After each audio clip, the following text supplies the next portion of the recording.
Bienvenidos a 360 grados, una visión global de la noticia, un espacio para debatir sobre todo lo que sucede en Colombia y en el mundo. Empezaremos hoy 360 hablando de las basuras, las cuales tendrán un nuevo esquema en Bogotá que ha generado gran controversia. Y nos referimos porque al ser expedido el decreto por la Alcaldía Mayor de Bogotá, solo falta esperar el 18 de diciembre para observar cómo funciona y cómo son incorporados los recicladores y los nuevos operadores. ¿Funcionará el plan Basura Cero del alcalde Gustavo Petro? Lo debatiremos esta noche aquí en 360. Y nuestro segundo tema de la noche será la aprobación en el Congreso de la reforma al fuero militar, que algunos sectores afirman es una medida justa para las Fuerzas Armadas, mientras otros afirman que no es más que un premio para los violadores de derechos humanos. Con la suposición que cualquier acción en que incurran los miembros de la fuerza pública son actos del servicio y serán conocidos por los tribunales marciales, excepto los crímenes de lesa humanidad, el Senado revivió el fuero militar. ¿Qué tan bueno será para los militares y qué pasará con los detenidos por crímenes como los falsos positivos? Hoy debate, aquí en 360. No se vayan, en segundos empezamos con nuestros invitados.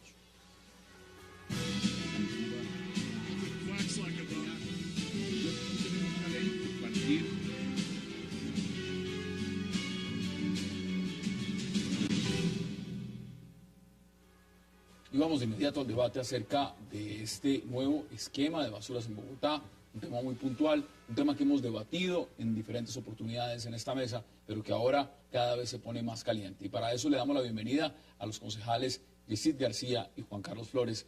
Señores, qué placer y gracias por aceptar esta invitación. Muy buenas noches. Un placer estar acá, buenas noches. Bueno, llega la hora cero, estamos ya prácticamente encima. ¿Cómo ve usted lo que viene? Han pasado cosas interesantes, salió lo del decreto, salió lo del reciclaje. ¿Cómo ve la configuración y mucho más desde el Consejo? Bien, un saludo a mi colega Yesid, un amigo que he hecho en el Consejo, una persona muy respetable y valiosa, justamente de la bancada del alcalde Petro, del Movimiento Progresistas. Pues el alcalde expidió el decreto, justamente aquí lo traje, el decreto 564, un decreto bastante extenso, pero por supuesto, esto todavía está en el papel. Y vale la pena hacerse algunas preguntas que me parece son valiosas para ilustrar a la ciudadanía sobre qué es lo que está detrás de esto. Detrás de esto está uno de los grandes negocios de la ciudad. Eso hay que decirlo con franqueza. Un negocio que vale billones de pesos y que en los últimos años ha estado en manos de unos pocos contratistas. Esos contratistas están muy conectados con la clase política más influyente, no tanto de la ciudad como del país. Esos contratistas pertenecen a una generación de personas que eran, la gran mayoría de ellos, empresarialmente unos desconocidos hace unos pocos años. No estaban dentro de los grandes cacaos del país. ¿Cómo se hicieron tan ricos? Porque el Estado empezó a entregar una serie de servicios, en algunos casos por razones completamente comprensibles, porque esos servicios no se prestaban bien, pero cuando el gobierno decide entregar, el gobierno nacional y el gobierno distrital deciden entregar estos servicios, las condiciones, la parte gruesa del pastel, le tocó a los contratistas. Y al Estado y a los usuarios nos tocó el hueso, y literalmente el hueso raspado. Entonces aquí detrás hay un negocio que requiere, por supuesto, de una regulación, que requiere de ser planteado de una manera novedosa, de manera que la parte gruesa del pastel no se vaya solamente para ellos, sino que también la... ¿Esta medida usted ve que avanza en ese sentido? Ahí es donde tengo mis inquietudes, y el doctor Yesid lo sabe muy bien, he polemizado con la administración. Porque para hacer esto bien se requiere montar un operador público, fuerte, sólido, que pueda competir con los privados, de manera que los lleve a ellos a bajar tarifas. Los privados han hablado en los 2 últimos meses... Han dicho que quieren bajar. Claro, pero ojo, pero antes jamás habían dicho que querían bajar. Es decir, antes echaban toda la plata del bolsillo para apalancar otros grandes negocios.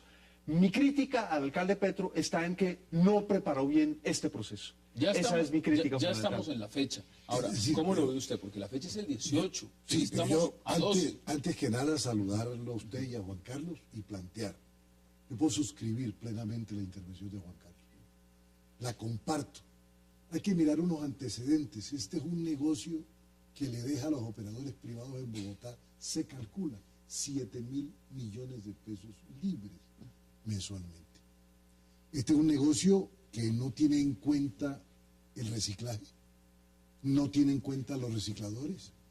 Hay unas tarifas infladas, mínimo en el 20% que ofrecieron rebajar cuando se habló de un operador público que pudiera quitarles ese negocio. Los trabajadores recolectores de basura, ninguno tiene contrato laboral. Vienen de cooperativas de trabajo asociado. Es trabajo precario, no es trabajo decente, no es el trabajo que propone la OIT, que propone el acuerdo Santos-Obama para los colombianos, que se impone en este retroceso mundial, por lo menos en la teoría de los criterios neoliberales. Entonces este negocio era indispensable que interviniera el distrito, y el distrito y el alcalde Petro tomaron la decisión de intervenir, y eso debe ser plenamente respaldado por la ciudad. Usted da los argumentos. La gran pregunta es, y le boto la pelota, como lo decía el concejal Flores, es decir, ¿pero está listo? ¿Sí están listos? Yo creo que ha habido una labor silenciosa de la empresa de acueducto y alcantarillado, a quien se le delegó esa función, que modificó los estatutos, que permitió hacerse al negocio de las basuras, que tiene una filial que se llama Agua Bogotá, que va a cumplirlo, y me parece que el 18 la ciudadanía se va a dar cuenta que el distrito, el modelo público de recolección de basura va a funcionar. Esto no está exento de problemas. No, claro. ¿Por qué? Porque, como dice Juan Carlos, los privados no van a renunciar a la parte gorda. Ellos han dicho además de este negocio, que están amparados en la ley, está el tema de la libre competencia, son un montón de cosas. Excelente tema, ¿no? Ahora, debemos hablar de eso. Por supuesto. Le voy a dar un dato. ¿Cómo le parece que la CRA, que es la que debe definir, si estamos en la aplicación general de la ley 142 de servicios públicos, que dice que debe haber libre competencia, pero que tiene una excepción? Cuando se requiera prestar mejor el servicio, cuando la libre competencia no resuelve el problema de la cobertura, es posible tener zonas exclusivas de prestación de servicios. Tema importante. Mire, veamos qué ha dicho, por ejemplo, el secretario de Gobierno, Guillermo Asprilla, frente a este tema. Yo creo que el general Martínez siempre ha tenido esa conducta. Jamás lo he visto atropellando a nadie. La opinión pública tiene que saber que nosotros, el Distrito Capital, permanentemente les propuso suscribir contratos con el distrito, y que en el decreto que se expidió el día de ayer, de manera expresa, dice que ellos pueden operar siempre y cuando tengan contratos con el distrito, pero pretenden que no haya ningún contrato, que nadie los vigile, que nadie los controle y que nadie verifique qué es lo que le van a cobrar a la gente. Además pretenden que no haya ninguna verificación de sus actividades de barrido y limpieza. Esos son puntos claros, lo que está diciendo el secretario. Es absolutamente claro. Ahora, la pregunta es, volvemos a lo mismo, la gran preocupación tienen los bogotanos, no somos un número pequeño, somos un número muy grande de bogotanos, es lo que está en juego. ¿Qué pasa si esto no funciona? Apostémosle a que funcione. Todos estamos apostándole a que el alcalde Petro salga adelante con eso, porque si fracasa el alcalde, los perjudicados son los bogotanos. Pero, ¿y si esto no funciona, a dónde vamos? Bien, ¿cuántos usuarios somos en la ciudad, digamos, que a los cuales tenemos algún tipo de contrato con un recolector de basura? Es un catastro de más de 2.400.000 usuarios. Más o menos. Es una cifra grandísima, la cifra más grande del país. Esto, por supuesto, es una fuente de riqueza enorme. Usted me corregirá. ¿Qué es lo que, usted daba cifras, pero dice, sí, mueve cerca de 200.000 millones al año. ¿Sí está no, bien? mucho más. Es una plata mucho más grande. grande. La ganancia mensual se calcula en 7.000 millones. Pero estamos hablando exclusivamente de las ganancias. Esto es mucho más. Pero ¿qué es lo que ha ocurrido? Durante todos estos años no se ha aprovechado la enorme riqueza que significan las basuras. Hoy en el mundo ya las basuras no son para tirarlas, no son para arrojarlas. Las basuras son para procesarlas. ¿Quién ha aprovechado realmente esta riqueza? Los recicladores, que hacen un trabajo durísimo por las noches, mientras estamos debatiendo aquí los tres, la gente está reciclando en las calles de la ciudad. Ese trabajo no lo hicieron los empresarios, ninguno de ellos hace ese trabajo. Los recicladores recolectan probablemente unas 1.000 de alrededor de las entre 6.000 y 7.000 toneladas que tiene la ciudad. Y hay más todavía para aprovechar, pero los recicladores no tienen la infraestructura para poder hacerlo. Y ahí es donde entra la Corte Constitucional. A reglamentar. Exactamente. Primero en el 2003, diciéndole a la ciudad, esta no es la vía. La vía no puede ser solamente una en la cual usted le dé este negocio a unos empresarios privados y deja a los recicladores por fuera. Los gobiernos le mamaron gallo a esa decisión de la Corte Constitucional. Entonces la Corte le tocó volver a enfatizar en 2 ocasiones, de manera muy fuerte, La última, con un fallo del expresidente de la Corte Constitucional, Juan Carlos Henao, quien estudió en Francia este tema de los servicios públicos. Conoce perfectamente el tema. Conoce el tema. Y en un fallo histórico, dice, un momentico, no más mamadera de gallo. Los recicladores hay que meterlos dentro del negocio. Esas son las condiciones que encuentra el alcalde Petro. Unas condiciones difíciles, pero muy positivas para reorganizar el negocio. ¿Cuál es mi crítica? ¿Dónde viene mi discrepancia respetuosa con el doctor Yesid? Y mucho más fuerte con la administración, porque el doctor Yesid no administra, la administración sí. Y es, el gobierno de la ciudad desperdició los meses anteriores. ¿Qué pudo haber hecho? Pudo haber constituido el operador privado. Constituirlo de manera... No lo hizo. No lo hizo, digamos, está ahora en el papel. El operador público. El operador público, escúcheme, Yesid, sí, el operador público, constituirlo, contratar a la gente, abrir la licitación para los camiones y enviar un mensaje clarísimo a los privados y es, con ustedes voy a entrar a competir y voy a pedirle al gobierno nacional una regulación, porque además hay una cosa que es muy importante. Si no hay un fuerte operador público, lo puede haber reciclaje. Por una razón muy sencilla, el reciclaje es costoso, requiere que una parte de la tarifa sea transferida. ¿Por qué es costoso? Porque en primer lugar requiere de mucha pedagogía, de muchos años. Justamente ese es uno de los puntos de avanzada, digamos, enseñarle a cada bogotano que tiene que empezar a reciclar desde su casa. Así es. Use una bolsa blanca, eso lo dice el decreto. Eso lo dice el decreto, por eso. Hay un llamado a la amabilidad con el medio ambiente. Es que no podemos seguir, como dice Juan Carlos, desperdiciando 7.000 toneladas diarias. La basura en el mundo avanzado tiene valor. Y la basura es un negocio. Suecia importa basura de Nicaragua para producir energía. Estamos hablando de una primera etapa de reciclaje, que es el reciclaje obvio, los plásticos, el papel, el cartón. Pero también vamos a llegar, el programa Basura Cero es reciclar lo orgánico.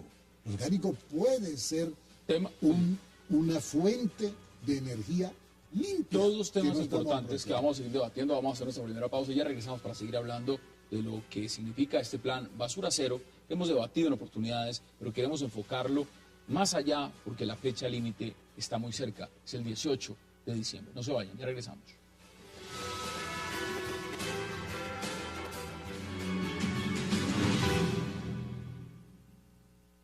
Solo accederá al relleno sanitario las entidades, empresas públicas o privadas que tengan autorización de la Unidad Administrativa Especial de Servicios Públicos, UAESP, tal como reza la cláusula tercera del contrato de concesión firmado hace varios años entre el operador del relleno sanitario y la unidad administrativa en nombre del distrito.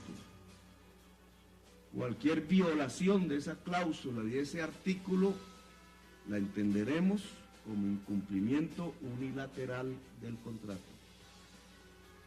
Regresamos al 360. Se ha hablado mucho de los intereses, por supuesto. Los primeros en señalar dirían que no quieren que esto avance son los operadores. Se les está quitando un gran negocio, van a dejar de ganar miles de millones de pesos. Pero vamos un poco más allá. ¿Quién más no está interesado en que al alcalde Gustavo Petro le vaya bien con este modelo de basuras, por ejemplo? ¿Quién diría usted? Bien, yo vería dos cosas. Una, y es que hay unas deficiencias internas de la administración, que son las que le han dificultado enormemente el montar esto bien, el comunicarlo bien a la ciudadanía. Hoy la ciudadanía tiene una enorme confusión. Yo creo que este tipo de programas ayuda a que la ciudadanía se pregunte, se plantee interrogantes, los vaya aclarando. Pero la administración tiene ahí una responsabilidad, digamos. El mayor enemigo del alcalde Gustavo Petro y muchas de sus iniciativas es el mismo y parte de su equipo. Por ejemplo... ¿No ha sabido comunicar? No, y no solamente. Durante casi un año salió el doctor Asprilla, que era entonces el director de la UAESP, quien maneja las basuras. Luego lo nombró un director en propiedad y eso le hizo mucho daño a todo este proceso. Y en segundo lugar, soy muy crítico de los organismos reguladores. A mí me parece que en Colombia la gran mayoría de los organismos reguladores juegan más a favor del interés privado que de los usuarios. De hecho, si usted mira en todo este debate, ninguno de estos organismos ha salido a precisar y decir, estos son los 10 mandamientos claves que deben preservarse por el bien del usuario. En lo absoluto. ¿Será que no lo saben? No, yo creo que sí lo saben, pero fíjese que la preocupación fundamental ha sido que la libre competencia para los privados, que ojo que los privados tienen un derecho adquirido, etcétera, etcétera, pero no dice, por ejemplo, ninguno de estos organismos reguladores ha iniciado una demanda por lo que señaló la Contraloría General de la Nación. Y es que por un mal cálculo de las tarifas, los bogotanos han perdido 70.000 millones de pesos que han pagado de más de las tarifas. Y ese de más ha ido a los bolsillos de los contratistas. Entonces, tenemos un Estado que trabaja para los contratistas, no trabaja para los usuarios. Al consumidor, no, pues, Yo le doy un ejemplo para reforzarle el argumento de Juan Carlos. La CRA en mayo, junio del año anterior dijo que en Bogotá no había condiciones para la libre competencia, que debía mantenerse el esquema de zonas exclusivas. Por los 8 años siguientes, tengo el texto de la resolución, y este año, ante la posición de la alcaldía de montar un modelo público de recolección de basuras, entonces dice que cambiaron las condiciones y que ahora lo que se requiere es la libre competencia y no la zona exclusiva. ¿Para beneficiar a quién? A los operadores privados. ¿Qué fue lo que cambió en Bogotá? Que ganó las elecciones Gustavo Petro y el programa Bogotá Humana Ya. Si no hubiera seguido como venía. No tendríamos ningún problema. Si es para entregarle la recolección de basura a los operadores privados, la CRA mantendría su posición de que en Bogotá se necesitan las zonas exclusivas de recolección de basura. Acá hay tema también. Mire, veamos más declaraciones frente a este tema porque es importante verlo desde varios puntos de vista y varios funcionarios que se han atrevido, por supuesto, a dar sus opiniones sobre este sentido. En realidad lo que sucede es que la UAES se equivocó al tramitar la solicitud inicial de licencia y al definir las coordenadas del área de terreno para la disposición de residuos y pretendía que a través de una rectificación de área modificáramos la licencia y ello no era viable. Lo que debería hacer la UAES es pedir una modificación de licencia, pero para ello debe estar al día cumpliendo las normas ambientales que hoy, como lo hemos dicho, no están cumpliendo, por lo menos en materia de lixiviados. Estaríamos ante una emergencia sanitaria si de aquí a un año el distrito no tiene otro sitio de disposición. El señor gobernador de Cundinamarca ha manifestado que en Nuevo Mondoñedo no se les va a permitir el depósito de los residuos sólidos, es decir, que la ciudad no tendría ninguna alternativa. Ese es un tema que no hemos puesto sobre la mesa, tema sanitario. De acuerdo, pero es un tema heredado del pasado. Venía digamos, de atrás. Digamos, a todo señor, todo no. Yo creo que aquí hay que distinguir las responsabilidades que le caben al alcalde Petro por no haber preparado bien esta decisión. Digamos, un gobernante no solamente debe tener a su favor la audacia de sus propuestas, sino la responsabilidad de ejecutarlas. Pero en el caso, digamos, del botadero, porque en Bogotá seguimos teniendo prácticamente un botadero. Esas cosas ya no existen en los países, para llamarlo de alguna manera, más avanzados del mundo. Digámoslo como es, países del primer mundo. Eso exactamente, ya no existe, ya estas cosas cogen y se disponen. De hecho, se mencionaba el doctor Yesid, que hay países que compran basuras. En Colombia también se compran basuras. De hecho, es la gran tragedia de los recicladores, porque en algún momento llega a Buenaventura o a Cartagena un barco con papel reciclable, lleno de papel reciclable, por ejemplo, para la industria del papel higiénico, y eso tira a la baja los precios para los recicladores. Pero aquí hay, digamos, un elemento que me parece importante también que metamos en todo este debate, y es sobre la necesaria eficacia de lo público. Digamos, si lo público quiere competir con lo privado, también ha de ser muy eficaz, porque aquí corremos un riesgo. Si esto no sale bien, todos estos, digamos, cantantes de mal agüero, de las firmas contratistas, todos estos organismos reguladores que trabajan para ellos, lo que van a salir a decir es que la única opción que tenemos es entregarle el negocio a estos contratistas privados. Un dato adicional. Fíjese usted que el alcalde Petro salió muy provocador contra algunos contratistas. Dijo, William Vélez, amigo de Uribe y mafia paramilitar. Los Ríos, amigos de Germán Vargas Lleras y grandes contratistas del Estado. Entonces, lo que uno dice es, a veces al alcalde, en vez de centrarse en hacer bien la tarea, se le va la lengua. Y se le olvida, que ahí hay unos adversarios muy poderosos, que no están ingenuamente participando en este debate y que tienen intereses multimillonarios. Por eso le preguntaba, porque también hay un tema, y usted lo ha tocado muy bien, es lo que representa la capacidad de la empresa pública de competir. La empresa de acueducto de alcantarillado tiene un cierto prestigio de hacer su trabajo muy bien. ¿Está en riesgo, en su opinión, por ejemplo, de entrar directamente a un negocio como este pueda perder su prestigio, sus funciones, precisamente no porque no pueda hacerlo, porque no se ha tomado el tiempo de estar preparada? Creo que lo puede hacer bien. Tengo una sola preocupación. Me refiero al sabotaje, a ese modelo público de los organismos reguladores y los operarios privados. ¿Por qué? Voy a explicarle con un ejemplo. Yo puse hoy un Twitter que decía, irónicamente, si estamos en Bogotá en libre competencia, ¿por qué no transitan los buses y los taxis por los carriles de Transmilenio? Se me vino el mundo encima. No se entendió la ironía. Va a acabar con el tren. Eso tiene que ser exclusivo. Entonces yo digo, si se entiende en el servicio de transporte que hay zonas exclusivas, en este caso los carriles de Transmilenio, ¿por qué no se entiende que es eficiente recoger basura en zonas exclusivas en un modelo público?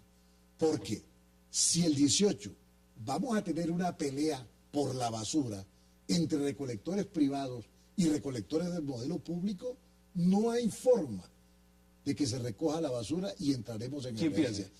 Pero sería culpa de quién, digámoslo primero. Pierden los ciudadanos, pero es culpa no del modelo público que propone el alcalde Petro, sino de unos operadores privados que se niegan a perder privilegios y que ante la eventualidad de perder privilegios están dispuestos a violar la ley. Pero ¿dónde queda el argumento fundamental? Es decir, es cierto que es un gran negocio, es cierto también que no es fácil desprenderse de algo que puede tener una gran connotación política y demás, pero también es cierto el argumento de que para muchos expertos en el tema, el alcalde no está preparado.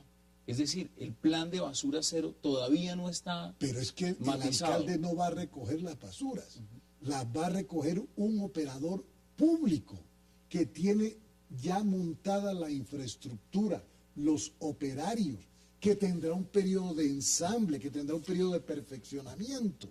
Pero tenga la seguridad que si no hay saboteo de los privados y de los organismos reguladores a los cuales con toda razón se ha referido Juan Carlos, sobre todo a qué intereses sirven, vamos a tener los bogotanos buen servicio de recolección de basuras.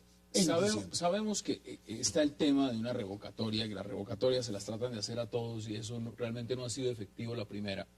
Pero el tema de las basuras puede ser lo más complejo a lo cual se enfrenta el alcalde Gustavo Petro si no le funciona. Es decir, puede ser tan determinante de una tal gravedad que realmente en el tema de las encuestas de la favorabilidad y de la propia gestión de su gobierno pierda mucho terreno.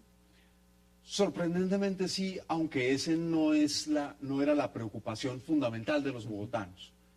Digamos, hay una decisión del alcalde que es pelearse con los contratistas privados. Tiene unos argumentos él allí, la investigación que hizo sobre, digamos, toda esta cosa de la contratación en la ciudad probablemente lo llevó a reflexionar sobre el hecho de que unos pocos grupos privados detentan buena parte de las riquezas de la ciudad porque por todo lado aparecen como los concesionarios. Usted va a ver Transmilenio, entonces son los mismos piscos. Usted va a ver el aseo, son los mismos piscos. Sí, son los mismos. Usted va a ver todo tipo de contratación en la ciudad, en algunos casos obra pública, también aparecen los mismos tipos. Digamos, aparecen en los grandes negocios de la ciudad. ¿Cuál es mi preocupación fundamental aquí? Mi preocupación fundamental es por un asunto de eficacia. Digamos, el alcalde podía pensar en crear este operador privado, operador que siempre por ley debe competir con operador público que debe competir con los privados. Es decir, nosotros necesitábamos en Bogotá un periodo de transición, eso es indudable. Y lo estamos teniendo. Eso es indudable. La Corte ordenaba un proceso que no se podía hacer de un día para otro. Lo vamos a tener. Me parece que el alcalde no hizo la pedagogía para decirle a la gente, mire, yo necesito un periodo de transición porque la Corte da tales órdenes que hay que volver realidad. Entonces, la gente no comprendió eso. Se quedó solamente con la pelea del alcalde con el sector privado. El sector privado tiene los recursos enormes para desde diversos lados presentar la cosa como que esto es una amenaza a la libre empresa. Digamos, casi que presentar que esta pelea es una pelea en la que ellos son unos caballeros mirarla andantes. A nivel personal. Exactamente. A nivel personal. Y en el fondo, digamos, ¿qué es lo que podemos perder? Podemos perder que el gobierno montase con eficacia el operador público, compitiese y llevase a los privados a lo que no quisieron durante 10, 11 años que ordenaron la vaquita de la ciudad de Bogotá, Pues mire, que fue no rebajar tarifas. Si ese fuera el escenario, ojalá así sea. Lo ideal es que ganen los bogotanos. Denme sus conclusiones en 30 segundos. Que la ciudadanía bogotana va a participar en el reciclaje, en el nuevo modelo de recolección de basuras, amable con el ambiente. incluyente hacia los recicladores, con garantías laborales para los recolectores de basura, eficiente y con menores tarifas para los bogotanos. Sería muy importante. Concejal Yesid García, gracias por aceptar la invitación. Y concejal Juan Carlos Flores, gracias por aceptar la invitación. Un verdadero placer. Ha sido un placer estar aquí. Y vamos a hacer una pausa, porque yo sé que muchos están pendientes, no solo de lo que viene, pero también hay un partido en el otro canal, que es Millonarios Medellín, y aquí estamos todos hambrientos por saber qué va a pasar. No se vayan, ya regresamos.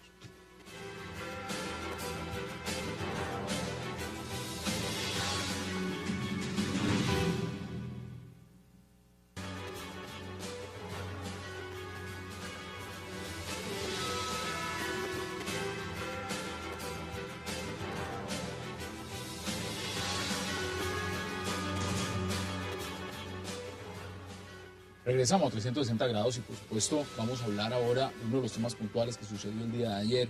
Tiene que ver con la aprobación de ese proyecto de reforma del fuero militar, algo que evidentemente ha tenido posiciones a favor y en contra. Y para eso vamos a debatir sobre este tema y le doy la bienvenida a Alberto Yepes, a Francisco Bernate y por supuesto también al coronel Javier Ayala. Caballeros, bienvenidos y gracias por aceptar esta invitación. Como siempre, muchas gracias. Buenas noches a toda nuestra audiencia y a nuestros compañeros de PAN. Mire, coronel, ¿era necesario el fuero? ¿Es necesario volver al tema del fuero? ¿Cómo lo ve usted? Significativamente era necesario. Desafortunadamente en Colombia se llevan 60 años de conflicto armado interno. Y un conflicto armado interno donde la justicia no comprende qué derecho se aplica en los conflictos armados internos.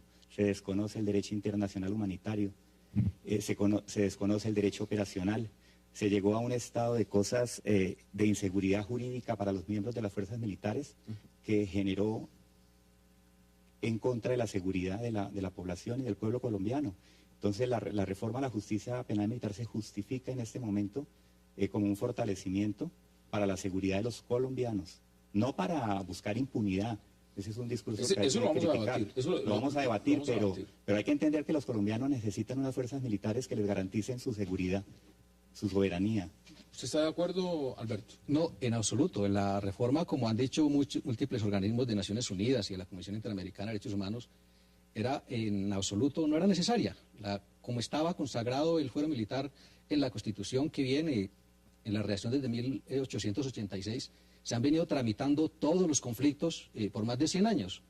Y mucho más, digamos, después del año 2008, en el que algunos crímenes en que incurrieron masivamente las fuerzas militares, como el tema de los falsos positivos, se han venido reduciendo. Entonces, ¿por qué si en el momento de mayor gravedad no era necesario, por qué lo viene haciendo ahora, cuando las fuerzas militares dicen y están implementando una política que es mucho más respetuosa con los derechos humanos? ¿Qué dice usted al respecto, Francisco? Yo tengo, digamos, frente a esto una posición intermedia entre lo que fueron mis dos antecesores en el uso de la palabra. Yo considero que sí hay abusos de la justicia ordinaria en la judicialización de nuestras fuerzas militares. Hay eventos donde claramente hay un desconocimiento del derecho militar, del sistema operacional, etcétera, y eso hacía necesario que se clarificaran las reglas y que nuestros militares puedan tener la certeza de que no van a suceder estos excesos que están sucediendo en Colombia, donde vemos que los victimarios resultan premiados y nuestros militares que nos están defendiendo resultan en la cárcel. Ahora, no hay que reducir la reforma al contexto exclusivo del problema del fuero. Es una reforma que abiertamente desafía la Constitución, porque nuestra Corte Constitucional había delimitado ya muy bien lo que era el fuero.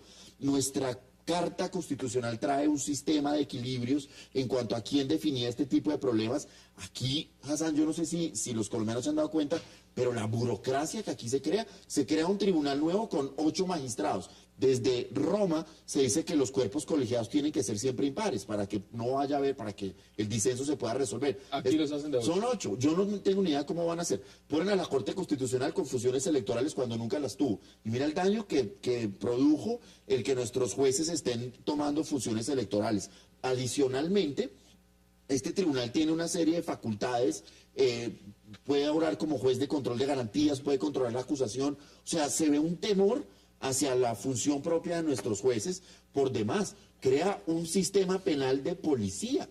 O sea, nosotros vamos... usted está poniendo muchos puntos claro, en la mesa. Es que el tema del fuero es un ítem, pero es que por debajo de esto Hassan, ¿cuánto nos va a costar esto a los colombianos? Es una irresponsabilidad fiscal. Hay que crear juzgados, hay que crear oficinas, jueces. Hombre, yo creo que la irresponsabilidad sería que un Estado, no de derecho, un Estado social de derecho, no tenga la obligación de asumir su responsabilidad y de ajustar el sistema legal.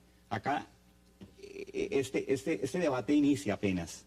Hay que armonizar el derecho penal ordinario con los estándares internacionales y con la justicia penal militar. Los derechos humanos también son para los miembros de las fuerzas militares y para quienes integran la Policía Nacional. Entonces no debemos desconocer que en un Estado social de derecho, los derechos de las víctimas son tan respetables como los derechos de los servidores públicos y de los ciudadanos que deben ser protegidos y preservados. Pero coronel, la armonización del derecho interno con el derecho internacional es justamente lo que han venido imponiendo los distintos organismos de derechos humanos de Naciones Unidas y la Comisión Interamericana. ¿Y qué dicen estos organismos?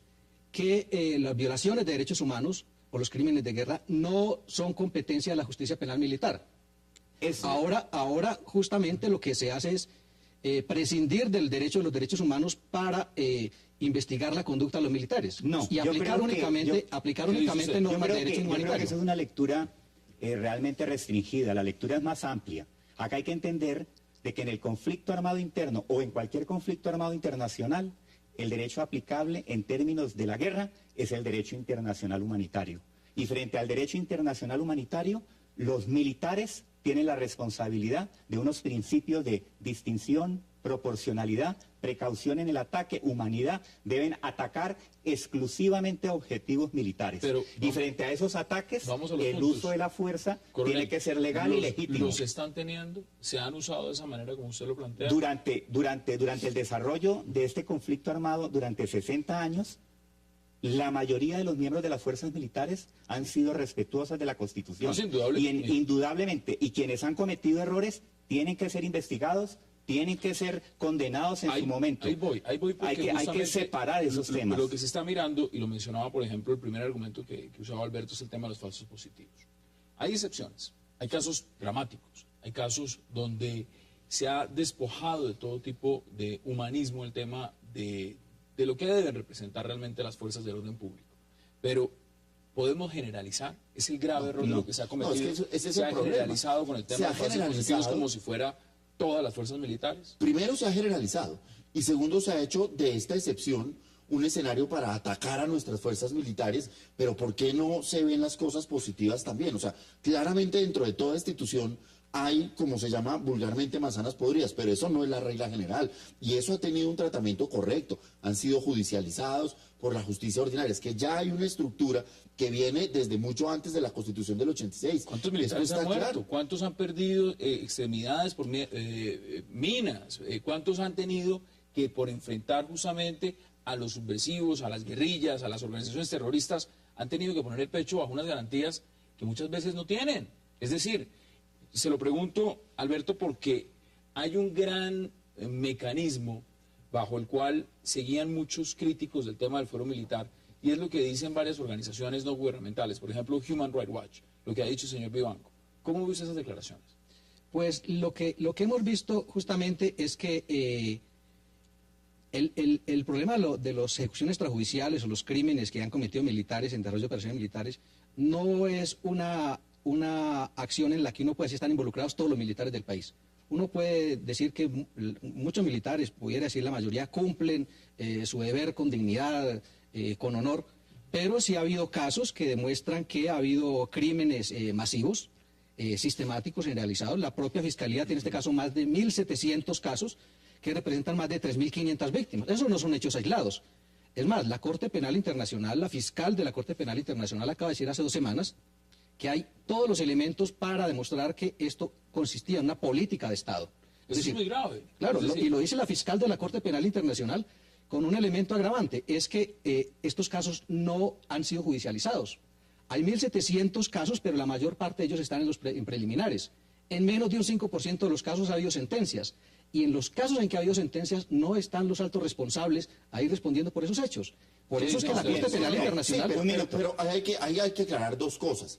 Ese 5% de casos que han sido judicializados se corresponde con lo que es el funcionamiento habitual de la justicia en Colombia, cuya efectividad ronda el 2%. O sea que hay una efectividad superior a lo que podría suceder en los demás casos, primero. Segundo, yo no veo aquí una política de Estado dirigida desde las cabezas destinada a los falsos positivos. Si de la existencia de unos incentivos se deriva que hay una política de homicidios masivos y una persecución sistemática, eso aquí nunca sucedió. Eso es bien importante dejarlo en claro. Ahora, tercero y aún más importante, en todos los casos de falsos positivos obró la justicia ordinaria. Aquí no puede hablarse de impunidad porque el proceso no se falló en un año o no se falló en unos estándares o reglas que sean. Ahora, la Corte Penal Internacional claramente no tiene ninguna atribución para venir a pronunciarse sobre esto y tampoco por perseguir a las cabezas podemos desestructurar un sistema penal como el nuestro, como lo hicimos inventando teorías que aquí no se aplican para condenar al coronel Plazas Vélez.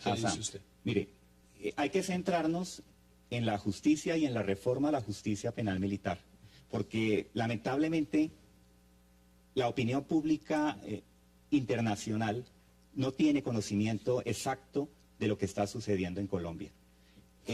Las conductas de lo denominado falsos positivos son conductas individuales que tienen que ser investigadas y que tienen que ser sancionadas y sancionadas penalmente con la soberanía del Estado colombiano, ¿correcto?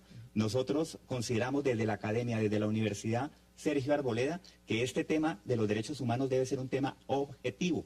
Es un tema que se debe descontaminar de lo pasional. De frente al tema de la reforma de la justicia penal militar, bienvenidas todas las críticas de los organismos internacionales de derechos humanos. Que están haciendo su trabajo y deben ser y continuar siendo unos veedores. Pero no porque existan unas personas que infringieron la ley, que cometieron unos delitos repudiables, que no debieron haber sido cometidos nunca, ni por un soldado ni por un policía de la patria, se puede en un momento determinado mancillar a toda una fuerza militar y doblegarla frente a una inseguridad jurídica que no les permita cumplir su misión constitucional. Lo que hace este gobierno, especialmente ese ministro de Defensa Nacional, el doctor Juan Carlos Pinzón, y esta cúpula militar, es decir, llevamos 60 años donde los soldados van a la guerra y no tienen ningún tipo de garantías, no tenían cómo justificar su defensa. No, importante en un porque momento además determinado de tenemos que hacer una investigación. pausa, pero hay un tema de fondo bien importante y vamos a debatirlo. Es el mismo mecanismo operativo de cómo opera la justicia en el caso ordinaria cuando hay una baja en combate y todo lo demás, y cómo puede esto frenar procesos militares de gran importancia. Hagamos esa pausa y ya regresamos aquí en 360.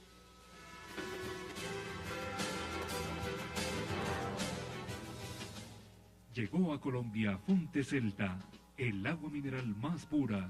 Fonte Celta, enriquecida con solidaridad.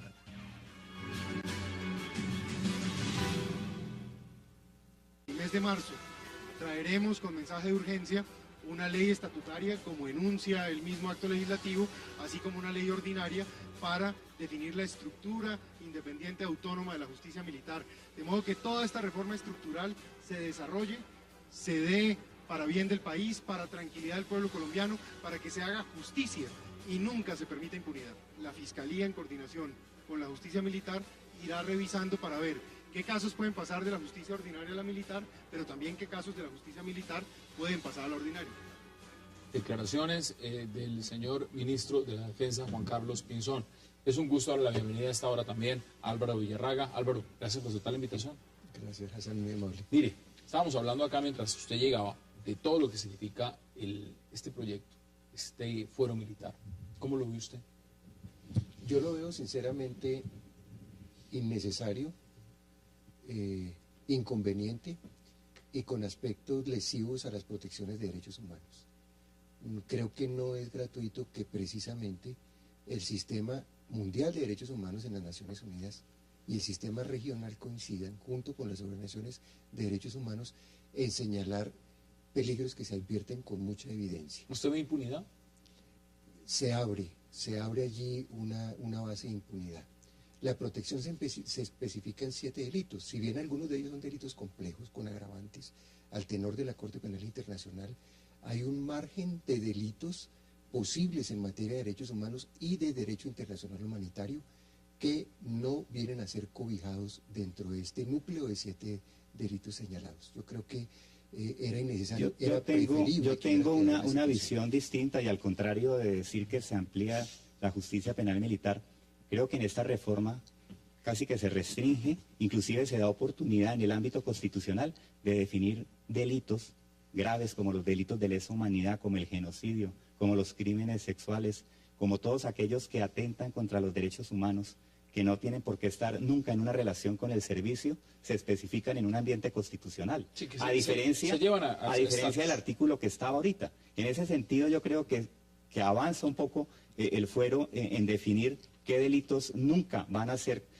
conocimiento de la justicia penal militar. Ahora, nosotros llegar a afirmar que existe impunidad también me parece muy arriesgado decirlo. ¿Por qué? Porque al contrario, nosotros tenemos que entender de que esta reforma a la justicia penal militar de nivel constitucional va a tener una reforma y va a tener una ley estatutaria, lo cual va a tener una vigilancia de la Corte Constitucional.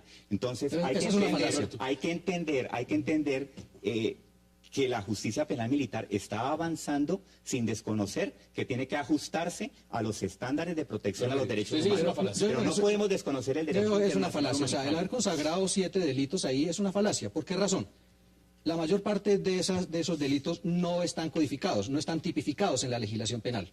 En Colombia no existe el tipo penal de ejecución extrajudicial. Existe el homicidio agravado y el homicidio en persona protegida. No está en el Código Penal un tipo penal que se llame ejecución extrajudicial. No existe el tipo penal que llame violencia sexual. No existe el tipo penal que llame crimen de lesa humanidad. Estos no existen como tipos penales. Entonces, si esas son las excepciones de las que no puede conocer la justicia penal militar, quiere que podrá conocer de todas. Ahora, el genocidio. ¿Cuántos casos de genocidio hay? No hay casos de genocidio. No, pero yo sí quiero hacer ahí una salvedad. Que no existe el homicidio extrajudicial, pues ese es uno de los grandes problemas. Nosotros cuando teníamos el Código del 80 teníamos un artículo que era el 323 que decía homicidio. Se nos dio por meter todas estas teorías modernas y esta locura. Nuestro Código Penal hoy en día tiene genocidio, homicidio y homicidio en persona protegida. O sea, no es cierto que no esté, está 3 veces en el Código, entonces ya uno no sabe qué aplicar. Violencia sexual. Está la violencia sexual contra persona protegida en el marco del conflicto armado entre los delitos contra el VIH, está el acceso carnal violento, está el acto sexual abusivo, está el acto sexual violento. O sea, hay una gama inmensa. Claro, todos los delitos. Ahora, que la lesa humanidad no está, es cierto. El delito de lesa humanidad en Colombia no existía en el Código, se lo inventó la Corte Suprema de Justicia violando el principio de legalidad. Eso sí se lo que nos asiste es la validez del acto legislativo que acaba de aprobarse.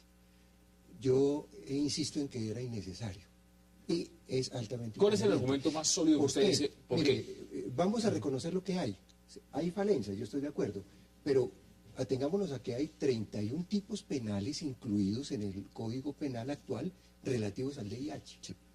Y discrepo muy fraternamente con tu opinión. No es un buen servicio al derecho internacional humanitario, es un mal servicio al derecho internacional humanitario. La justicia ordinaria tiene soportes hoy en día frente al VIH y frente al VIDH. Frente a derechos humanos, los mecanismos, en su opinión, están. Las graves violaciones a los derechos humanos y al derecho humanitario deben ser de conocimiento de la justicia ordinaria. Seamos claros y francos. Y esto no es hablar contra el estamento militar de manera alguna, es ayudarle en términos de legitimidad. La justicia penal militar es viciada, es parcial, es de solidaridad. Eso me parece irrespetuoso. Eso me parece irrespetuoso porque pudiéramos decir lo mismo de la jurisdicción ordinaria. Y eso no puede ser en un momento determinado el tema. ¿Por qué? Porque hay que respetar a una justicia, hay que fortalecerla. Un Estado, reitero, social de derecho, tiene que entender de que quienes integran la fuerza pública, hablo de los militares y de los policías, como cualquier ciudadano de un Estado, tiene un derecho a ser investigado por una justicia especializada. Nosotros no estamos buscando impunidad. No es un irrespeto, y cuando se analiza la eficacia, cuando se analiza la eficacia, la celeridad de las dos jurisdicciones, hay estudios que han demostrado que la justicia penal militar ha tenido mayor puntaje. Ahora, hay casos en la jurisdicción penal militar que han sido discutidos a nivel internacional. No es cierto, o sea, gran parte de los casos que han sido fallados en contra del Estado colombiano y Comisión Interamericana de Derechos Humanos son casos que previamente fueron cerrados, archivados en la justicia penal militar. Y fue gracias a la Comisión Interamericana de Derechos Humanos que lograron reabrirse. Eso es importante. Hay muchos casos. Hay casos pero no todos los No casos. todos los casos. Entonces, Es diciendo frente que a no hasta- todos los casos hay que respetar Es esa diciente que esa hasta el mismo jurisdicción. expresidente Uribe, digamos, tan inclinado al tema militar, tan inclinado al fortalecimiento de la fuerza pública, llegó en determinado momento a proponer la evolución Mire, de la justicia la penal parte militar. política en este país ha sido- cometido errores garrafales. En algunos momentos ha tratado primero de desconocer la existencia del conflicto armado interno, como lo hizo el gobierno anterior. Este gobierno define que existe conflicto armado interno, cuando la clase política no tiene que definir los conflictos. El derecho define la existencia de los conflictos armados por el nivel de las hostilidades, Vamos a la por el claridad, grado de, vamos a la de claridad. violencia. Sí, pero yo quiero hacer una salvedad ahí. Yo estoy de acuerdo con ustedes en que esto era innecesario. Esto, o sea, la delimitación en cuanto a que los delitos de lesa humanidad o las violaciones graves a los derechos humanos no son competencia de la justicia militar estaba clara desde hace mucho tiempo. En ese sentido no era necesario. Y se están replicando dos vicios que vienen ya en los últimos 20 años en Colombia, que son los siguientes. Cuando advertimos que una reforma puede ser contraria a la Constitución, la metemos en la Constitución. Entonces nuestra Constitución ya va perdiendo ese carácter de líneas fundamentales y se va volviendo como un código. La Constitución de los Estados Unidos tiene 8 artículos y con eso resuelve desde 1776 el funcionamiento del Estado. Funciona perfecto. Esa apreciación me Nuestra parece muy Constitución razonable. Es un código sustantivo del trabajo, es un código de procedimiento, es un régimen disciplinario de la DIMAYOR. Esto es una pena lo que está Mire, pasando nosotros con la Constitución. debemos entender, y yo creo que la ciudadanía debe entender por qué se llega a la reforma. Y la parte fáctica que estaban viviendo los soldados, Hassan. Un soldado cumple su misión constitucional, atacando un objetivo militar lícito, ¿correcto? En la guerra, el uso de la fuerza, en marco del derecho internacional humanitario, inclusive la fuerza letal, Usted lo es ha viable. dicho, Ahora, hay un combate donde hay unos muertos. Llega una jurisdicción ordinaria que no conoce absolutamente nada del conflicto armado, ni de la guerra, ni del derecho operacional, y que lamentablemente hay que reconocerlo, con mucha incipiencia en conocimiento del DIH, Coronel, y asume una investigación. Usted pone uno de los puntos importantes y quiero poderlo debatir con Pero perdón, ustedes. déjame terminar ahí. Tenemos que hacer una mi pausa. tesis. Investigan quienes no conocen y terminan condenando e investigando a un servidor público que estaba ofreciendo su vida por atacar un objetivo militar lícito, cumpliendo su misión. Él también tiene derechos un humanos. elemento importante es cómo eso puede estar afectando el tema del combate. Pero vamos a mirarlo en perspectiva, hagamos la pausa y ya regresamos con nuestros invitados aquí en 360. No se vayan.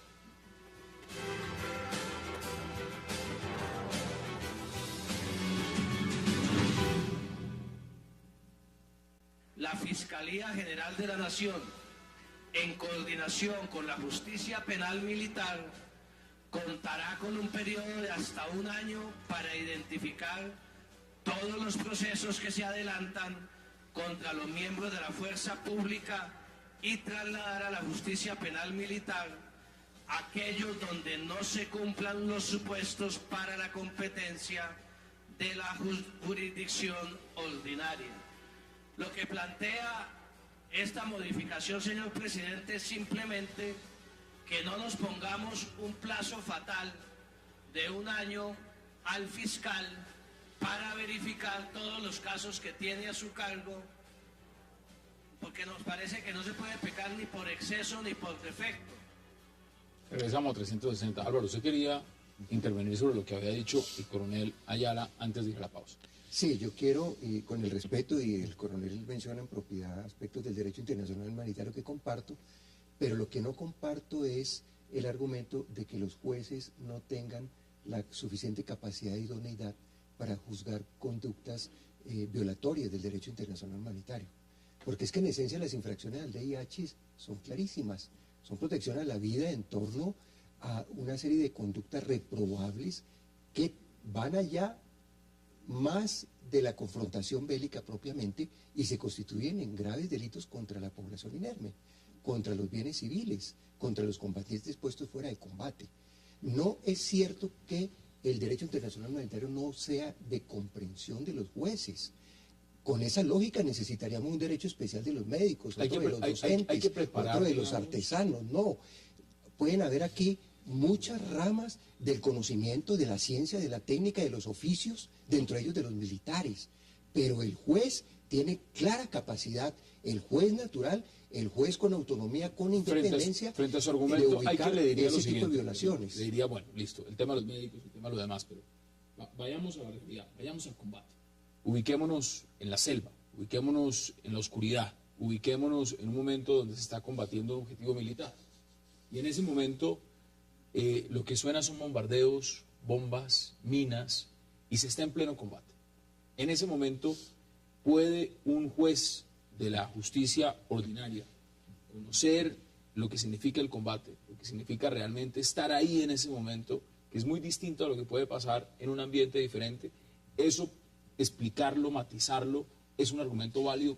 Un combate puede ser un hecho complejo, un fenómeno económico-financiero puede ser un hecho muchísimo más complejo, como otros asuntos de la rama médica pueden ser muy complejos. Por eso la justicia utiliza peritos. Hassan, por eso hay investigaciones. En este momento hay conflictos en todas partes del mundo. En esencia, uso desproporcionado de la fuerza, confusión entre combatiente y no combatiente. Todos esos escenarios son etcétera, son ubicables por los jueces. En este momento hay con muchos... el necesario apoyo técnico, en este momento científico, y durante como la historia, corresponde a todas las ramas del derecho y con referencia a ¿Qué le contestó usted brevemente para que también pueda intervenir Alberto? Hay muchos estados en el mundo que están en conflictos armados internacionales. Y Estados Unidos, Inglaterra, la OTAN, Afganistán, Irak, todo lo que usted quiera. Todos esos países y sus sociedades les respetan a los militares un fuero, un juez especializado para que analice las conductas punitivas que se dieron en el conflicto armado. ¿Por qué los colombianos tenemos que negarle ese beneficio que es un fuero constitucional? Coronel, yo le garantizo que ningún soldado estadounidense, eso lo sé porque me he sentado con ellos a hablar, ninguno iría a combate si no tuviera fuero. Eso se lo garantizo. Lógico. Ahora, y en Colombia se quería mandar y mantener a nuestros soldados en la guerra quitándoles el fuero penal militar. Pero no, mire, ya la reforma se ha dado, la reforma se ha dado, lo que viene ahorita y en lo que yo creo que la discusión a futuro tiene que darse es en la ley estatutaria, y tampoco se han analizado otras prerrogativas que se dan en esa reforma. Alberto, yo creo que el Coro está diciendo cosas que no son ciertas. A ver, los Estados Unidos tienen un fuero militar, pero tienen una diferencia. No tienen un conflicto interno ni aplican el fuero militar a situaciones de conflicto interno, lo aplican fuera de sus fronteras. La Corte Suprema de Estados Unidos ha dicho que la jurisdicción penal militar no es un mecanismo de justicia independiente, es un mecanismo para mantener la disciplina dentro de la tropa. Ese es el primer argumento que aquí no se tiene en cuenta. En segundo lugar, aquí es más amplio que cualquiera y en cualquier parte del mundo. Aquí en cualquier democracia, de otras condiciones. Aquí en cualquier democracia, la democracia se sustenta en el principio de igualdad, que implica que todos los ciudadanos tenemos el mismo juez natural. Cualquiera que comete un crimen tiene que tener un mismo juez natural, que es un juez que tiene que ser competente, imparcial, independiente en la justicia ordinaria. Y se olvida que, algo que ha dicho la Corte Constitucional y también los organismos internacionales, es que la justicia penal militar tiene que ser limitada y restrictiva. Aquí la pusieron como norma general. Con esa lectura deberíamos desconocer la jurisdicción del clero, la jurisdicción de los indígenas, y desde esa perspectiva acabar todos los fueros. Yo quiero insistir en el punto, o sea, el fuero militar ni se va a acabar, se fortaleció, hay que mantenerlo, hay que dejarlo claro, pero tampoco podemos desconocer que hay una realidad y un contexto internacional, y lo que podemos hacer es antes exponer a nuestros soldados a la Corte Penal Internacional si nosotros, en el evento en que eso se vea que está generando impunidad. Yo lo que digo es que esta es una reforma innecesaria, es un desafío a la Constitución, pero por sobre todo, yo sí quiero llamar la atención sobre lo siguiente. Ser penalista en este país ya se está volviendo una labor titánica. Usted tiene que aplicar un régimen para congresistas, un régimen para aforados, un régimen para ciudadanos, pero que cambia según la ciudad y según el momento, un régimen para menores, un régimen para militares, un régimen para policías. O sea, usted en una facultad de Derecho tiene que explicar 7 sistemas procesales diferentes en detrimento del ciudadano y de la seguridad jurídica. Entonces, esto es absolutamente innecesario, es absolutamente crea burocracia. El pretendido aumento de nuestros jueces y de nuestros fiscales se va aquí con 8 cargos de magistrados y una nueva rama jurisdiccional, ahí quedó hundido eso. Entonces, esto era innecesario y así discutamos lo que discutamos, las reglas ya venían claras, una estructura internacional. Yo quiero agregar algo que es muy polémico, es que si traemos aquí a colación el ámbito internacional, ahí nos metemos en camisa de 11 varas. Porque no es bueno, sino muy mal ejemplo. Porque es que Estados Unidos no ha acogido los 4 convenios de Ginebra. Mire las barbaridades contra los derechos humanos en Guantánamo. Mire la guerra de Irak, que es una guerra de agresión por fuera del sistema de Naciones Unidas, Más de en contra 800.000 de muertos sus civiles. resoluciones. Mire la actuación de las tropas norteamericanas, precisamente con qué descaro de fuero, sin ningún límite con relación al VIH. Hassan. Sin ningún límite con relación a los recientes tratados. Yo creo que en la Entonces, mesa... no aprendamos de los buenos ejemplos. Yo creo que en la mesa... Aprendamos de los buenos ejemplos de la gran mayoría, por fortuna, de los estados que sí hemos acogido los 4 convenios y una serie de reglamentaciones limitantes precisamente de una autonomía militar que transgrede. Hassan, yo creo que en la mesa de debate el tema de la reforma a la justicia penal militar no se ha tocado, porque se está desviando desde que se inició este tema a hablar de los falsos positivos, de las violaciones a los derechos humanos y de las infracciones al VIH. A ver, en eso estamos claros todos los colombianos. Quien cometa un crimen en este país tiene que ser investigado y sancionado penalmente. Hablemos de la Casi todo está en la impunidad, hablemos de la 95% reforma en la impunidad. que ya es una realidad. Hablar de algo que es innecesario cuando tiene 54 votos a favor de un Congreso que representa una sociedad, que es la sociedad colombiana, ¿sí? No podemos hablar que era innecesario. Si se reaccionó por ello y con una votación impresionante en el Congreso, es porque la sociedad lo estaba reclamando. Sí, ahora, también la reforma de la justicia se aprobó mayoritariamente y la sociedad la rechazó y la tumbó. En la reforma constitucional, ¿qué se está ventilando? Se está ventilando cosas importantes para la nación, que estaban en una inseguridad jurídica total. En este país, un miembro de la fuerza pública, cuando estaba comprometido en una investigación, le tocaba desde su propio peculio pagar su defensa. ¿En qué estado del mundo quien está defendiendo al Estado, a la sociedad, tiene que pagar una investigación? Cometiendo crímenes no defiende el Estado. No, es que no todas las cometiendo crímenes no defiende el Estado. No son para las criminales. Y el debido proceso en este país debe ser también catalogado un derecho fundamental y un derecho humano. Alberto, ¿qué y debe dice ser usted? respetado, Alberto. No podemos tratar todo como si fuera violación. Es también violación del derecho del debido proceso a aquel que es condenado injustamente. Si usted tuviera un hijo soldado, se lo condenan 40 o 50 años por cumplir la Constitución, no diría eso, Alberto. Entonces pongámonos en camino de que los derechos humanos son para todos. Coronel, usted pone un tema muy interesante y es el siguiente. Y nos lo escriben también porque nos están viendo, nos ven todas las noches, nos mandan preguntas, comentan los debates. En el tema puntual dicen: fiscales ordinarios pueden seguir chantajeando a los militares para que se autoincriminen por temor a la justicia ordinaria que los juzgue bajo el DIH. ¿Es eso cierto? Es decir, hay una posición importante en la academia y en la Universidad Sergio Arboleda. No todos estábamos de acuerdo en la reforma, pero sí quiero destacar una muy prudente, y era decir, uno de los graves problemas de este país es que tenemos todavía fiscales y jueces que no son idóneos y que no tienen el conocimiento necesario para asumir esos cargos con responsabilidad. Gravísimo. Eso genera violación de derechos humanos. Eso genera también una condición que afecta el Estado social de derecho. Hay muchos militares en este momento que están condenados de manera irregular. Es decir, que han tenido que autoincriminarse precisamente porque saben que los está juzgando un juez de la justicia ordinaria. En un país que se compran testigos. Pero hasta ahora, Hassan, el Ministerio de Defensa no ha podido ofrecer un solo caso de un militar que esté condenado por combatir legítimamente a la guerrilla o a la delincuencia. Hasta ahora dio 4 ejemplos, el ministro de Defensa dio 4 ejemplos, a Human Rights Watch, y todos ellos habían sido confirmados por la Corte Suprema de Justicia. Uno aquí, el caso de General Plazas Vega, condenado por un delito que en ese momento no existía, condenado con una teoría que en ese momento no se había formulado, condenado con unos testigos que absolutamente, digamos, hay una cantidad por desapariciones forzadas ocurridas después del Palacio de Justicia. Después, condenado por el delito de secuestro. A él no se le está condenando por los combates dentro del Palacio de Justicia, se le está condenando por lo que ocurrió después, que fue que después de que terminó, desaparecieron personas que salieron vivas, las desaparecieron y hasta ahora no saben dónde están los cadáveres. Aplicando una teoría que se llama la teoría del dominio funcional de aparatos de poder que en Colombia no rige, que no se puede aplicar en Colombia. Pero volvemos a vamos a hacer una pausa y ya regresamos con nuestros invitados para seguir hablando del tema del foro militar. No se vayan, ya volvemos.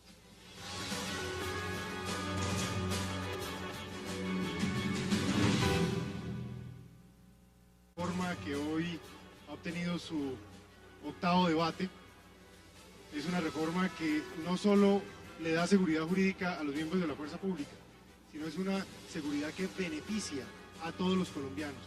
La seguridad jurídica de la fuerza pública es beneficiosa para la seguridad del pueblo colombiano. Le permite a la fuerza pública actuar de manera decidida, de manera comprometida, obviamente en el marco de la ley, en el marco de la Constitución.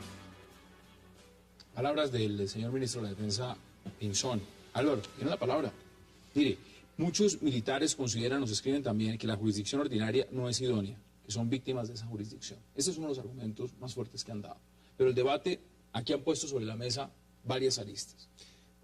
Desde luego que hay que robustecer, perfeccionar y hacer más idónea la justicia ordinaria, pero ello no la descalifica. Y desde luego que la preocupación porque existan deficiencias y circunstancias de impunidad en el marco de la justicia ordinaria, ello no niega la tesis central frente a la impunidad en el sentido de que las violaciones a los derechos humanos deben ir a tribunales independientes de la justicia ordinaria. Cosa distinta es, desde luego, el reconocer también unos delitos en materia de derecho internacional humanitario, que ya están reconocidos en la justicia ordinaria. Y una limitación del fuero militar, que debe ser específicamente para conductas del servicio. Álvaro. El problema de fondo, y en eso yo quiero recuperar la preocupación de las entidades de derechos humanos internas e internacionales, es el tema de impunidad. Es que aquí la impunidad es un tema mayúsculo. Álvaro, yo quiero destacar que lo que viene a continuación con la ley estatutaria, yo reitero, todos los controles de los organismos internacionales en una democracia son bienvenidos, ¿sí? Y lo que usted dice con respecto a la impunidad es algo que todos, absolutamente todos los ciudadanos colombianos debemos trabajar en ello. Pero es que no podemos ver esa reforma a la justicia penal militar como si fuera una carta abierta para que los militares cometan atropellos o cometan violaciones de derechos humanos. Ha quedado muy claro que las violaciones de derechos humanos van a quedar en términos de la jurisdicción ordinaria. Inclusive han sido más detallados al incluir 7 delitos en una norma constitucional, algo que puede ser exótico para cualquier constitución en el mundo. Pero ¿qué ocurre? Pero ¿qué ocurre? Se había llegado a un estado de inseguridad jurídica en quienes preservan la soberanía, el orden territorial, la defensa y la seguridad de los colombianos. Pero yo al contrario, coronel, creo que esto no le da seguridad jurídica a los militares. Por el contrario, les crea un gran riesgo en 2 sentidos. Primero, los casos de violación de derechos humanos que sean fallados por jueces penales militares van a ir directamente a la Comisión Interamericana de Derechos Humanos y a la Corte. ¿Por qué? Porque la Comisión y la Corte consideran que la justicia penal militar no es una justicia idónea. En segundo lugar, porque esta reforma buscó que no se aplicaran normas de derechos humanos, con el argumento peregrino que usted también lo ha sostenido, que en el conflicto solamente se aplican las normas del derecho internacional humanitario y no se aplican las normas de derechos humanos. Y en tercer lugar, que solo se aplica el DIH. En tercer lugar, cada operación militar o policial, los derechos humanos son permanentes y se deben respetar. ¿Sí? Pero el marco que se aplica en tiempos de paz y de conflicto, armados, en tiempos de paz y de conflicto. Eso es y en tercer lugar, el derecho internacional humanitario no se puede desconocer ni por la jurisdicción que investiga ni por los militares que conducen operaciones. Concluyo. O sea, caso fallado por jueces militares va a ir directamente a la Comisión Interamericana y va a ordenar que reabran los procesos y los militares se van a ver perjudicados. Y en segundo lugar, la Corte Penal Internacional, que advirtió hace 2 semanas, está pendiente sobre lo que está pasando con el caso de ejecuciones extrajudiciales, va a tener ahora la prueba de que el Estado colombiano no tiene la voluntad para superar la impunidad de estos 3.500 víctimas que representan más de 1.700 Nosotros casos. No podemos avanzar eso va a lanzar directamente a los militares a la Corte Penal Internacional. Yo creo que el Congreso lo que le hizo a los militares fue un daño muy grande. O sea, esta reforma es absolutamente perjudicial a los propios militares. Me parece importante recalcar. Usted dice la Constitución, aquí se hace lo que quiera con la Constitución. Sí, modifica cuando sea. Sí, desafortunadamente, cuando nosotros fuimos a incorporar el Tratado de la Corte Penal Internacional que reñía abiertamente con la Constitución, en tanto que trae una prisión perpetua, no sé a quién se le ocurrió que eso, cuando algo contraríe la Constitución, entonces lo meten dentro de la misma Constitución. Y ya hay varios antecedentes en ese sentido, y siempre está el debate de si la Corte Constitucional debe hacer un debate solo de forma o de fondo. Afortunadamente ya la Corte Constitucional dijo que su control es de fondo, que está para proteger los pilares del Estado de Derecho, pero la realidad, Hassan, es que desde 1991 nosotros no hemos tenido la conciencia de la importancia de la Constitución. Nosotros creemos que la Constitución debe regular todo. Mira, te voy a decir una cosa, hay un artículo de la Constitución colombiana que es muy chistoso. Dice, se garantizarán los derechos de los trabajadores de Inravisión. O sea, es una Constitución que No, ya llegó. la llegó próxima extremo. reforma va a decir el rentado nacional se juega en 2 vueltas y el campeón tiene la Copa Sudamericana. Es una pena. Las constituciones del mundo son puntos muy No, y concretos se lo pregunto de lo por que qué, se porque quiere. el argumento es si se debía o no llevar esto. No se debía llevar. A un lugar. Porque hay una estructura que antecede la Constitución, que es el tema internacional, que es la jurisprudencia de los tribunales, que hace que esta reforma, si plantea que las violaciones a los derechos humanos son de competencia de la justicia penal militar, pues no se va a poder aplicar. Es así de sencillo. Miren, los invito a cada uno a que me puedan dar sus conclusiones máximo en 40 segundos. Álvaro, ¿cuáles son sus conclusiones? ¿Qué piensa usted que son puntos importantes? Ya fue aprobada, ya pasaron los debates. ¿Qué le preocupa o qué cree usted que se deba mirar a fondo a partir de este momento? Dígamelo en 40 segundos. Primero, queda una mala fórmula que era innecesaria. Es absolutamente controvertible, confuso y ambiguo, y tiene un marco restrictivo a las posibilidades de las violaciones haber introducido arbitrariamente estos 7 delitos. En segundo lugar, insistir en que las graves violaciones a los derechos humanos, todas ellas cometidas por cualquier ciudadano, incluyendo los militares, deben ir a la justicia ordinaria. Punto importante. Concluyóse en 30 segundos. Desafortunadamente tenemos nuevamente un Congreso que expide leyes sin la deliberación necesaria. Hay un código, hay una nueva reforma a la ley militar, hay una reforma tributaria, todo a pupitrazo, sin discusiones. Yo lo que veo realmente es que es una reforma innecesaria. Hay que poner el punto en que genera más burocracia, mermelada, puestos de tribunal, justicia penal policial, no resuelve nada. 30 segundos, coronel, que concluye usted también. Pedirle a todos los defensores de derechos humanos nacionales e internacionales que también vigilen las atrocidades permanentes que están cometiendo los actores ilegales del conflicto, las FARC, el ELN y las bandas criminales. Espero que pasemos a una etapa de posconflicto. Los militares y los policías quieren la paz. Yo creo que esa es la mejor forma para preservar los derechos humanos en una sociedad. Pero en una etapa de posconflicto, la criminalidad aumentará. Y si tenemos policías y soldados sin fuero penal militar, Colombia va a padecer otros 70, 80 años de guerra. Alberto, sus conclusiones en 30 segundos. En cualquier democracia, los ciudadanos tienen el derecho a que cuando se cometa una violación a los derechos humanos contra ellos o sus familias, sean investigados por un mecanismo de justicia imparcial e independiente. La reforma fuero militar acabó con eso, genera la impunidad y además acaba con los compromisos internacionales que el Estado colombiano tiene en materia de derechos humanos. Alberto Yepes, gracias por aceptar la invitación. Coronel Ayala, gracias por aceptar la invitación. Francisco Bernate, gracias por aceptar la invitación. Y Álvaro Villarraga, gracias por aceptar la invitación. Y a ustedes, gracias por acompañarnos. Tenemos una cita mañana de nuevo aquí para seguir debatiendo agenda política de Colombia y del mundo. Gracias por acompañarnos. Hasta una próxima oportunidad.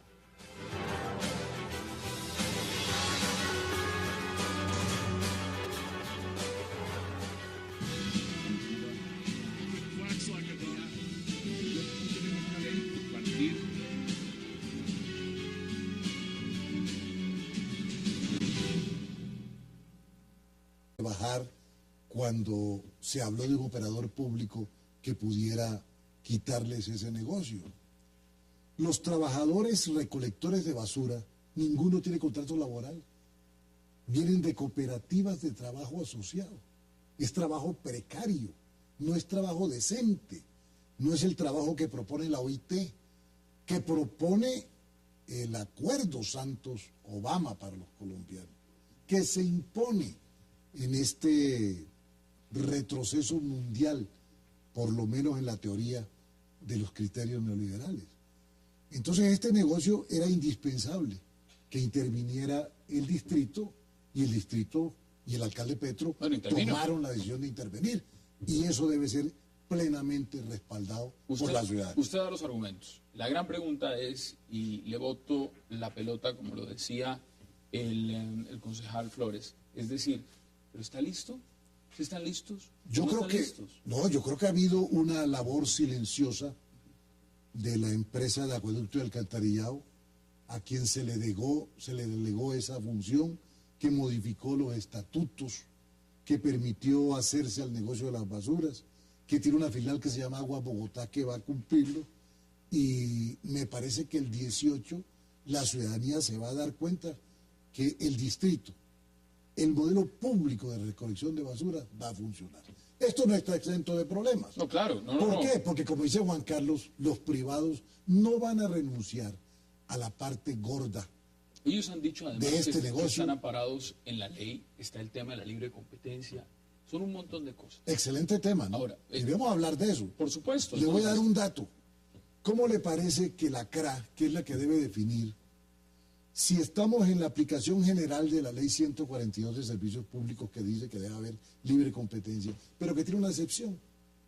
Cuando se requiera prestar mejor el servicio, cuando la libre competencia no resuelve el problema de la cobertura, es posible tener zonas exclusivas de prestación de servicios. tema importante. Mire, veamos qué ha dicho, por ejemplo, el secretario de Gobierno, Guillermo Asprilla, frente a este tema.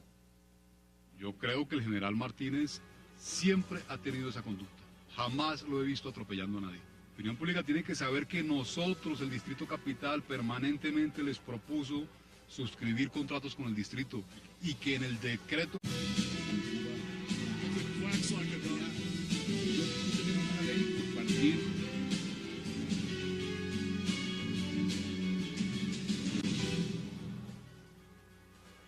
Bienvenidos a 360 grados, una visión global de la noticia, un espacio para debatir sobre todo lo que sucede en Colombia y en el mundo. Empezaremos hoy 360 hablando de las basuras, las cuales tendrán un nuevo esquema en Bogotá que ha generado gran controversia. Y nos referimos porque al ser expedido el decreto por la Alcaldía Mayor de Bogotá, solo falta esperar el 18 de diciembre para observar cómo funciona y cómo son incorporados los recicladores y los nuevos operadores. ¿Funcionará el plan Basura Cero del alcalde Gustavo Petro? Lo debatiremos esta noche aquí en 360. Y nuestro segundo tema de la noche será la aprobación en el Congreso de la reforma al fuero militar, que algunos sectores afirman es una medida justa para las Fuerzas Armadas, mientras otros afirman que no es más que un premio para los violadores de derechos humanos. Con la suposición que cualquier acción en que incurran los miembros de la fuerza pública son actos de servicio y serán conocidos por los tribunales marciales, excepto los crímenes de lesa humanidad, el Senado revivió el fuero militar. ¿Qué tan bueno será para los militares y qué pasará con los detenidos por crímenes como los falsos positivos? Hoy debate, aquí en 360. No se vayan, en segundos empezamos con nuestros invitados.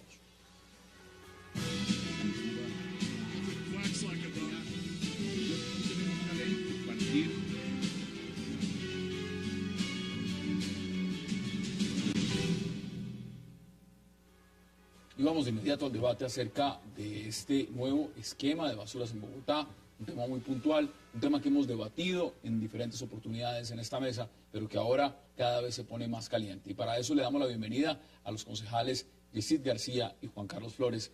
Señores, qué placer y gracias por aceptar esta invitación. Muy buenas noches. Un placer estar acá, buenas noches. Bueno, llega la hora cero, estamos ya prácticamente encima. ¿Cómo ve usted lo que viene? Han pasado cosas interesantes, salió lo del decreto, salió lo del reciclaje. ¿Cómo ve la configuración y mucho más desde el Consejo? Bien, un saludo a mi colega Yesid, un amigo que he hecho en el Consejo, una persona muy respetable y valiosa, justamente de la bancada del alcalde Petro, del Movimiento Progresista.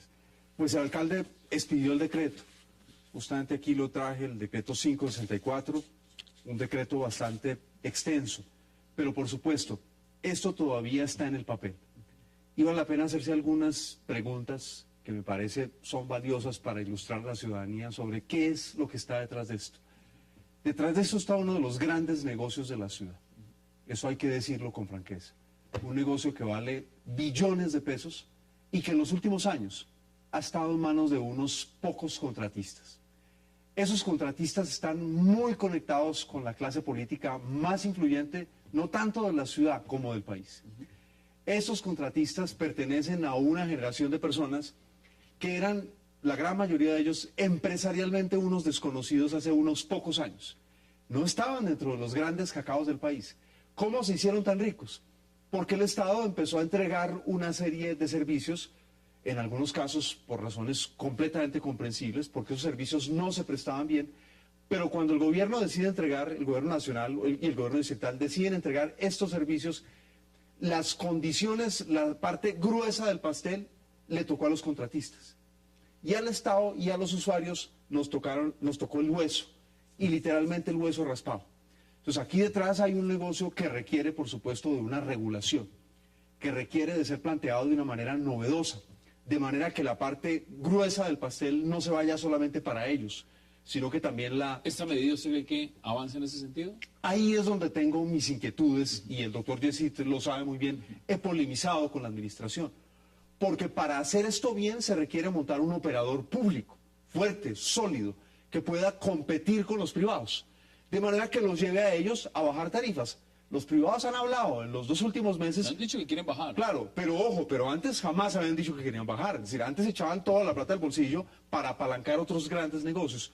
Mi crítica al alcalde Petro está en que no preparó bien este proceso. Esa es mi crítica. Ya estamos en la fecha. Ahora, ¿cómo lo ve usted? Porque la fecha es el 18. Sí, estamos yo, a 12. antes que nada, saludarlo a usted y a Juan Carlos y plantear.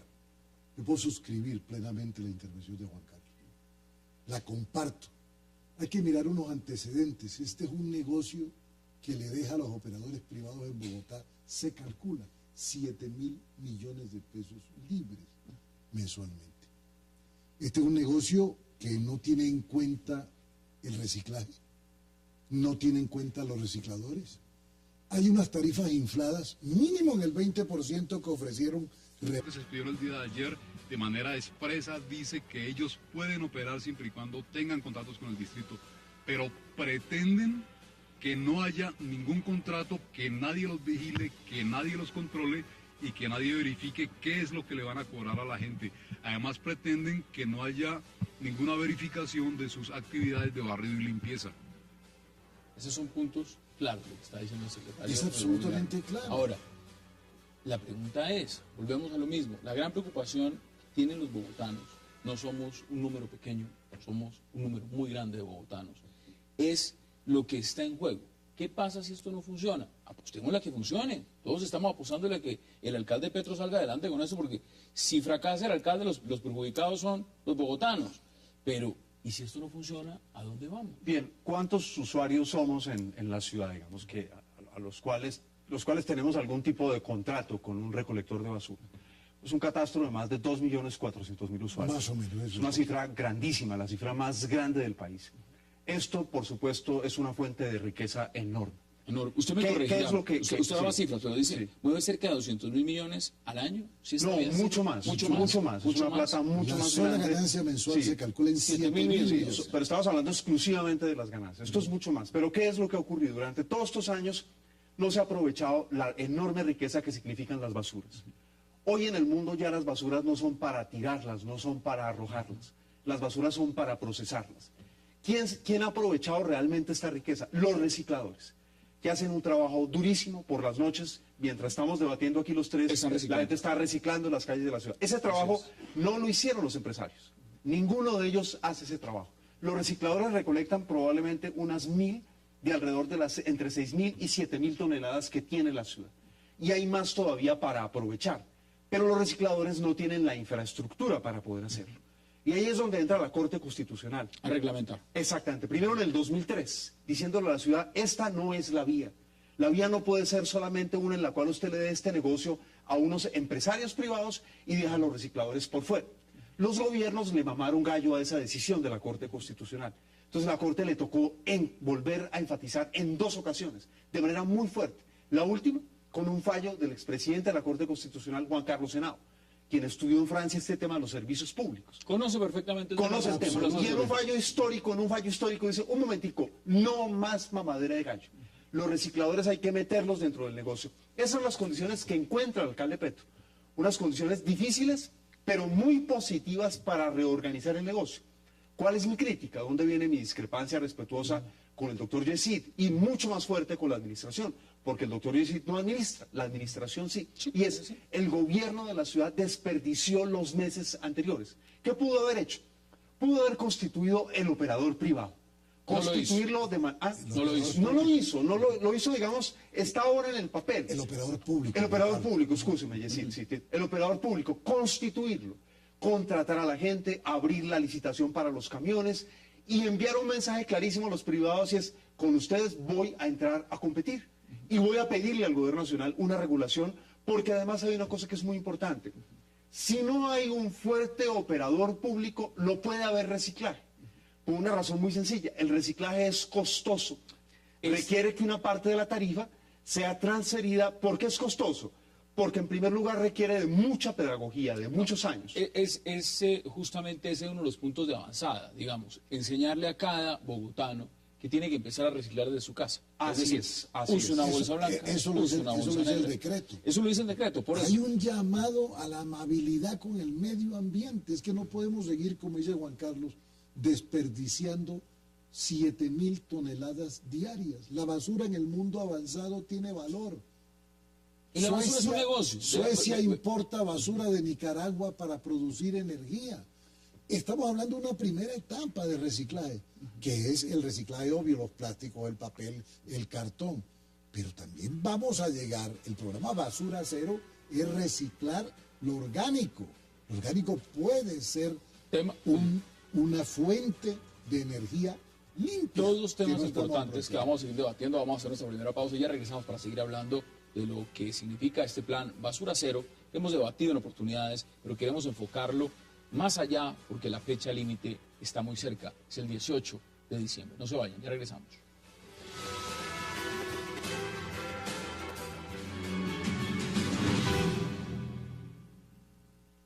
Solo accederá al relleno sanitario las entidades, empresas públicas o